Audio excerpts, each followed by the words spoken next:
Hello class 10th के student, क्या हाल चाल है। मैं आपके सामने नया हिस्ट्री का वीडियो लेकर के आ गया हूं जो टर्म 2 के लिए बहुत ही लाभदायक साबित होगी।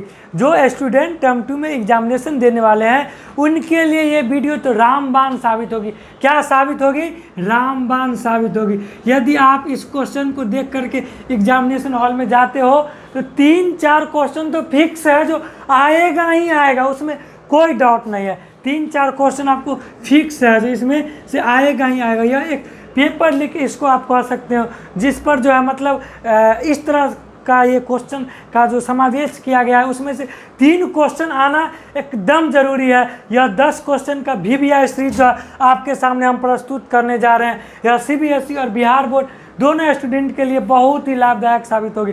कुछ स्टूडेंट कह रहे थे तो सर हिंदी में क्वेश्चन बताइए, तो मैं हिंदी में क्वेश्चन तो लिखूंगा नहीं लेकिन समझा दूंगा, ठीक है। और आप मेरे वीडियो पर बने रहिए। यदि आप इस क्वेश्चन को देख लेते हैं तो हिस्ट्री आपको पूरे क्लियर, ठीक है ना। नेशनलिज्म इन इंडिया में से आपको कहीं भी पढ़ने का ज़रूरी नहीं है, आप इसे देख लीजिए बस हो जाएगा। आपको एग्जाम में बैठिए और आपको जो है नेशनलिज्म इन इंडिया से आपको क्वेश्चन आएगा ही आएगा, उसमें कोई प्रॉब्लम की बात नहीं है। तो आपका समय न लेते हुए हम क्वेश्चन डिस्कस करवा रहे हैं। क्या है क्वेश्चन? देखिए, फर्स्ट क्वेश्चन है what was the Rowlatt act. Hindi जो समझना चाहते हैं वो समझ लें, रॉलेट एक्ट क्या था। रॉलेट एक्ट क्या था? तो रॉलेट एक्ट क्या था उसके बारे में आप समझिए। रॉलेट एक्ट जो है ना वो अंग्रेज के समय में जो है, जब अंग्रेज जो है इंग्लिश मैन जो है इंडिया पर जो है मतलब अपना शासन कर रहे थे उस टाइम जो एक एक्ट पास किया गया था जिस एक्ट के द्वारा जो है किसी भी आदमी को, गैर आदमी को 2 साल तक के लिए जो है जेल में रखा जाता था। कितने दिनों के लिए? 2 साल के लिए। कितने दिनों के लिए? 2 सालों के लिए जेल में रखा जाता था बिना किसी ट्रायल के। मतलब इस एक्ट में ना वकील था और ना कोई नियम था, ठीक है। इसी को रॉलेट एक्ट कहा गया, ठीक। देखिए सेकेंड क्वेश्चन क्या है। सेकेंड क्वेश्चन है why was the Rowlatt act imposed. Rowlatt act क्यों बंद हो गया? इम्पोज्ड का मतलब होता है बैन। क्या होता है? बैन। बैन क्यों हो गया? इस पर प्रतिबंध क्यों लग गया? हिंदी जो समझना चाहते हैं वो समझ लीजिए, इस पर बैन क्यों हो गया या इस पर प्रतिबंध क्यों लगा तो वो आप समझिए। इसका क्या नियम था? यह एक एक्ट था जिस एक्ट के द्वारा 2 साल तक के लिए जो है किसी भी गैर आदमी को मतलब बिना किसी ट्रायल के जेल में रखा जाता था, ठीक, बंदी बनाया जाता था। उसके लिए ना कोई वकील था ना कोई नियम था। 2 साल जब पूर जाता था उसके बाद ही कुछ ना कुछ जो है उस पर वर्क होता था। तो ये जो गांधी जी सोचे तो इससे तो जो आदमी निर्दोष हैं उनको भी गलत साबित करना पड़ रहा है, उनको जो है दिक्कतों का सामना करना पड़ रहा है। इसीलिए गांधी जी ने इस एक्ट को इम्पोज करने का फैसला किया, ठीक है। तो ये चीज़ यहाँ पर आप लिखोगे, रॉलेट एक्ट को इम्पोज करने का जो फैसला गांधी जी किए थे और उसी टाइम में गांधी जी पूरे देश में जो है स्वराज मूवमेंट लॉन्च किए, ठीक है। तो आगे जो क्वेश्चन होगा उसमें हम बताएंगे। और देखिए, और जो क्वेश्चन मैं आपको बता रहा हूँ उस क्वेश्चन का आंसर जो है आपको डिस्क्रिप्शन में लिंक दिया गया है जहाँ पर प्रत्येक क्वेश्चन का एकदम एक्सप्लेनेशन में बहुत ही सुगम तरीका से, संगम तरीका से आपको प्रत्येक क्वेश्चन का आंसर दिया गया है, ठीक ना। और वहाँ पर आप देख सकते हैं, अन्यथा आप गूगल पर सर्च करके जो है इस सब क्वेश्चन का आंसर मतलब आप याद कर सकते हैं। लेकिन आप डिस्क्रिप्शन में बहुत ही अच्छा तरीका से, जिसमें लूसिड लैंग्वेज में, सिंपल लैंग्वेज में जो है आपको उत्तर दिया गया, उसमें आपको कोई प्रॉब्लम नहीं होगा, ठीक है ना। तो आप नेक्स्ट क्वेश्चन देखिए। नेक्स्ट क्वेश्चन है 3रा number question, what combination of colours was there in Swaraj flag designed by Gandhi ji 1921। देखिए, गांधी जी के द्वारा 1921 में स्वराज फ्लैग को डिजाइन किया गया था। क्या किया गया था? डिजाइन किया गया था, इसको बनाया गया था, निर्माण किया गया था। क्या किया गया था? निर्माण किया गया था। हिंदी जिनको समझना है वो ये समझ ले। गांधी जी के द्वारा 1921 में स्वराज फ्लैग का निर्माण किया गया। उसमें कितने कलर का कॉम्बिनेशन था? तो 3 कलर था। क्या क्या कलर था वो आप देख लीजिएगा। एक तो रेड कलर था, रेड और वाइट और ग्रीन, ये 3 कलर था, ठीक ना।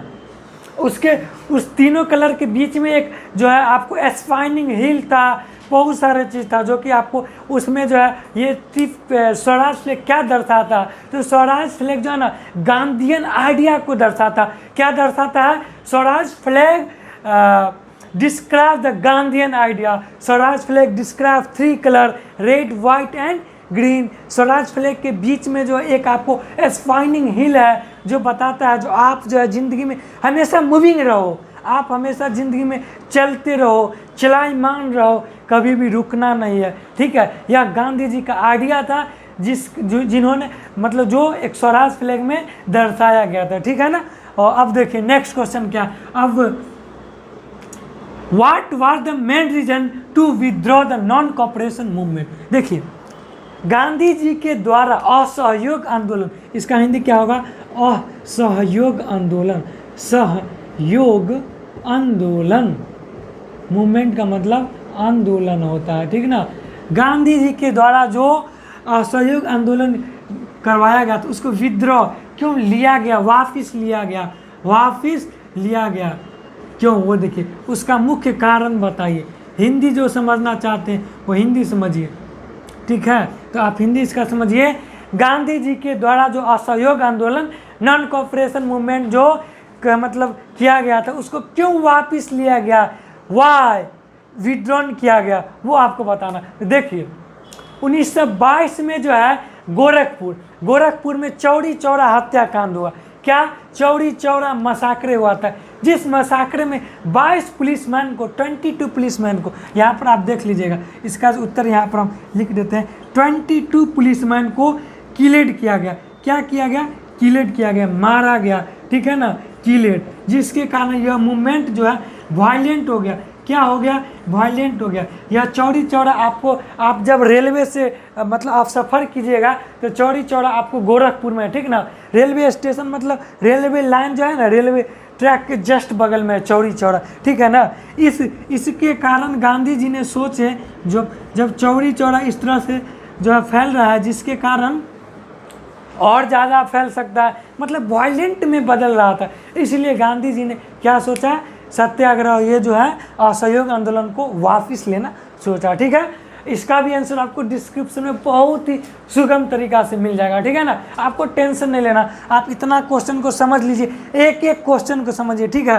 ये सब चीज़ मिटा देते हैं, ठीक ना, क्योंकि जो बाद में जो हम बात बतलाएंगे उसमें आपको दिक्कत नहीं हो। अब नेक्स्ट क्वेश्चन देखिए, explain any 3 problems faced by peasants of Awadh. Awadh के किसान को क्या क्या प्रॉब्लम जो है फेस कर रहे थे, क्या क्या समस्या का सामना कर रहे थे।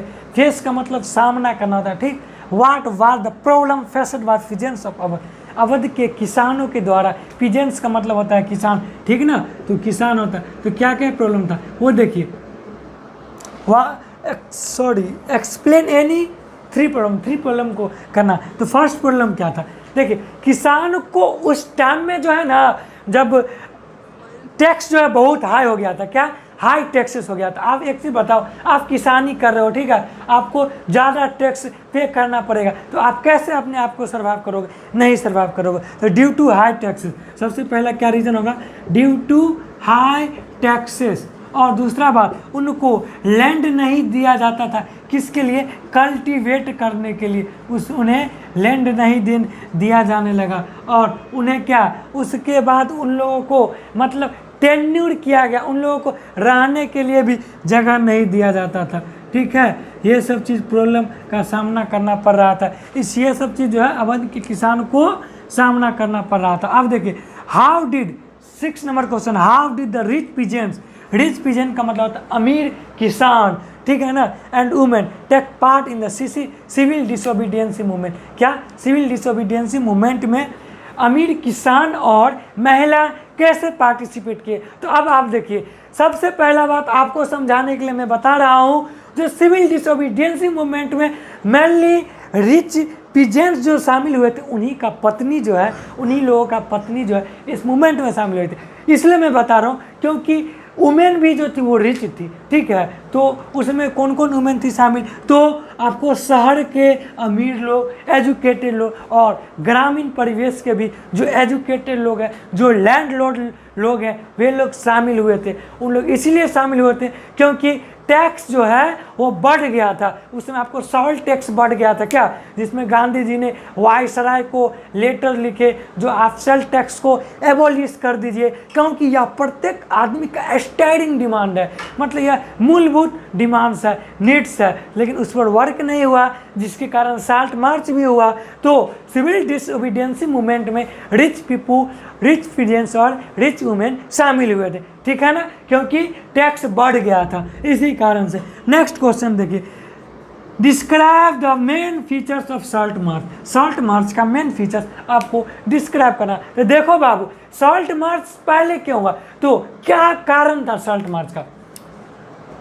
उस समय जो वाइसराय थे वो इरविन हुआ करते थे, ठीक है ना, इरविन जो है वाइसराय थे। तो इरविन ने साल्ट पर टैक्स बांध दिया। एक से बताओ, एक साल्ट जो है अमीर हो या गरीब हो, प्रत्येक आदमी का एक जो है ना मूलभूत जरूरी है। जितने सारे खाना हम लोग दैनिक जीवन में यूज करते हैं, सब में साल्ट का जो है ना एक contribution, a great contribution of salt in each and every food, ये आप लोग जानते हैं, ठीक है ना। तो इसके लिए हुआ क्या, जो इरविन जो है इस पर टैक्स कर दिए, टैक्स इम्पोज कर दिए, जिसके वजह से गांधी जी ने सोचे जो लोगों को बहुत ही समस्याओं का सामना करना पड़ रहा है, किसका समस्याओं का सामना करना पड़ रहा है, इसीलिए गांधी जी ने 31 जनवरी 1930 को वाइसराय को लेटर लिखे थे। क्या लिखे थे बाबू, लेटर लिखे थे, जिस लेटर का रिप्लाई 11 मार्च तक उन्होंने कहा था, यदि 11 मार्च 1930 तक इसका रिप्लाई आ जाता है तो हम लोग जो कुछ सोचेंगे, यदि नहीं आता है तो हम लोग साल्ट मार्च स्टार्ट कर देंगे, ठीक ना। तो वैसा ही हुआ, इरविन ने गांधी जी का कोई रिप्लाई नहीं दिया, जिसके कारण 12 मार्च से गांधी जी ने साबरमती, एक गाना भी है, साबरमती से तुमने कर दिया कमाल, कर दिया कमाल, तो वहीं से गांधी जी ने साल्ट मार्च शुरू किया था, ठीक है ना, साबरमती से। तो साबरमती से आश्रम से जब गांधी जी ने शुरू किया, यहाँ पर आपको मैं बता दे रहा हूँ, अच्छा से मिटा करके, ये मिटा करके बता दे रहा हूँ, साबरमती, ठीक है बाबू, 31 मार्च, सॉरी 31 जनवरी 1930 को इन्होंने किया। 11 मार्च तक जब कोई रिप्लाई नहीं आया तो रैली जो है मार्च स्टार्ट हो गया, जिस मार्च में बाबू 78 वॉलेंटियर थे गांधी जी के। कितना वॉलेंटियर थे, 78 वॉलेंटियर थे। वॉलेंटियर का मतलब सहयोगी, ठीक ना बाबू। तो 78 वॉलेंटियर थे और 31 जनवरी 1930 को वाइसराय को लेटर लिखा गया था। क्या लिखा गया था बाबू, लेटर लिखा गया था, जिस लेटर का 11 मार्च 1930 तक जो है कोई रिप्लाई नहीं आया, जिसके कारण गांधी जी ने साल्ट मार्च स्टार्ट किया। जिस मार्च स्टार्ट करने में 78 वॉलेंटियर था और उन्होंने साबरमती से शुरू किए और दांडी तक, जो कि गुजरात में स्थित है, दांडी कोस्टल है, जहाँ पर मतलब नदी है, समुद्र की तरह है, ठीक ना, वहाँ से आज भी नमक का उत्पादन होता है, ठीक ना। तो वहाँ तक गांधी जी गए, ठीक, और उनको जाने में 24 दिन का समय लगा। कितना दिन का, 24 दिन का। प्रत्येक दिन 10 मील का दूरी वे लोग करते थे, ठीक ना बाबू। और उसके बाद जाकर के लास्ट में गए और 6 अप्रैल 1930 को जो है उन्होंने सबसे पहले बॉइलिंग द वाटर को बॉयल करके साल्ट का निर्माण किया और मतलब जो अंग्रेज जो साल्ट बना रहे थे उसको क्या किए, हिंसा की, एबोलिश किए, ठीक ना, उनको उन्होंने विरोध किया, ठीक ना बाबू। तो यही कहानी है इसका साल्ट मार्च का। अब देखिए, who had design the Swaraj flag by 1921। तो महात्मा गांधी ने स्वराज फ्लैग को डिजाइन किए थे, जिस डिजाइन में 3 कलर था, रेड, ग्रीन और वाइट। तीनों कलर एक दूसरे को बताता है, ठीक है ना, जो आप अपने जो एक गांधीयन आइडिया को दर्शाता है 3 कलर। और उसके बीच में आपको क्या था, एस्पाइनिंग हिल्स था। एस्पाइनिंग हिल्स जानते हो, गांधी जी का एस्पाइनिंग हिल्स, यहाँ पर देख लो बाबू, एस्पाइनिंग हिल्स ऐसे नहीं था, चरखा ऐसे ऐसे ऐसे, दैट इज कॉल्ड एस्पाइनिंग हिल। क्या कहा जाता है बाबू, इसे एस्पाइनिंग हिल्स कहा जाता, ठीक ना, एस्पाइनिंग हिल्स इसे कहा जाता, ठीक, वो भी बीच में था। और ये सब चीज़ गांधीयन आइडिया को दर्शाता है, शो करता है। नेक्स्ट क्वेश्चन देखिए, why did Gandhi ji decide to launch nation wide satyagraha against Rowlatt act 1919? Rowlatt act 1919 में जो है लेजिस्लेटिव असेंबली के द्वारा पारित किया गया था, इम्पोज किया गया था, जिस एक्ट के अनुसार 2 साल तक जो है किसी भी आपको क्या कर, किसी भी आदमी हो या जिस पर जो है अंग्रेज़ को शक होता था, ब्रिटिश गवर्नमेंट को शक होता था, उस आदमी को 2 साल तक विदाउट ट्रायल जेल में रखा जाता था। जिससे क्या हुआ, जो लोग परेशानी, जो लोग गलती नहीं किए हैं उन्हें भी रखा जाता था। और उस टाइम में यही नहीं था, जो गरीब क्लासेस के फैमिली थे उन पर टैक्स बना जा रहा था, उनको ढंग से पैसा नहीं दिया जा रहा था, उनकी मजदूरी नहीं दिया जा रहा था। इसलिए गांधी जी ने इन्होंने एक सत्याग्रह मूवमेंट, एक नेशन वाइड सत्याग्रह मूवमेंट बनाने का इन्होंने फैसला किया और उन्होंने नेशन वाइड सत्याग्रह मूवमेंट लॉन्च किया रॉलेट एक्ट के विरोध में, ठीक है ना बाबू। यही चीज़ यहाँ पर लिखना है, जो इसका यही सब कारण था, 2 साल तक रखा जाता था, लोगों को, गरीब लोगों को मजदूरी नहीं दिया जाता था, ठीक है, पीजेंट्स को टैक्स ज़्यादा बढ़ गया था, तलुकदार हो गया था, मतलब सबको बंधुआ मजदूर के रूप में काम करवाया जाता था, ठीक है। इसी सब के लिए जो सत्याग्रह मूवमेंट जो है, मतलब क्या, सत्य का हमेशा विजय होता है, क्या, सत्य का हमेशा विजय होता है, इसके लिए गांधी जी ने स्टार्ट किया। अब देखिए बाबू, why was steering of salt tax most stirring demand. तो आपको पता है salt tax become the stirring demands of common people because it was the imperative, necessary food, necessary demands of every person of India, ठीक है। And British government imposed the tax against salt.